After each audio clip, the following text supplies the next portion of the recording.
அதிமுகவும் பாமகவும் ஓட்டு போடலன்னு இந்த சட்டத்தை தோக்கடிச்சு முடியும். ராஜ்யசபா அவ்வளவு பெரிய குற்றத்தை இழைத்த கட்சிகள் தமிழ்நாட்டை சார்ந்த 2 கட்சி, ஒன்று அதிமுக, இன்னொரு பாமக. இந்த 12 பேரும் நாங்க ஓட்டு போட மாட்டோம் வெளியே வந்திருந்தாங்கன்னா இந்த சட்டம் பாஸ் ஆயிருக்காரு.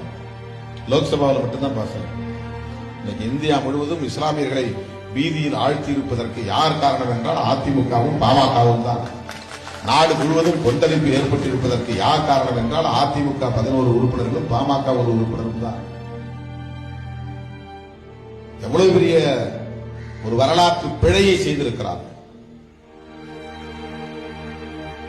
விடுதலை சிறுத்தைகள் அதை கண்டித்து பேசியது மட்டுமில்லாமல் வெளியே வந்ததும் முதலில் போராட்டத்தை அறிவித்த இயக்கம் விடுதலை சிறுத்தைகள் கட்சி. இந்தியாவிலேயே முதலாக இந்த சட்டத்தை எதிர்த்து இது நாட்டுக்கு ஆபத்தை விளைவிக்கும் என்று சொல்லி போராட்டம் அறிவித்த கட்சி விடுதலை சிறுத்தைகள் கட்சி. 10ஆம் தேதியே போராட்டம் அறிவித்தோம். 14ஆம் தேதி போராட்டம். கொட்டும் மழையின் மாவட்ட ஆட்சியர் அலுவலகத்தில் எதிரில் 2000க்கும் மேற்பட்ட சிறுத்தைகள் கூடி திரும்ப பெறு சிஏஏவை திரும்ப பெறு என்று உரத்து முழங்கிய இயக்கம் விடுதலை சிறுத்தைகள் கட்சி.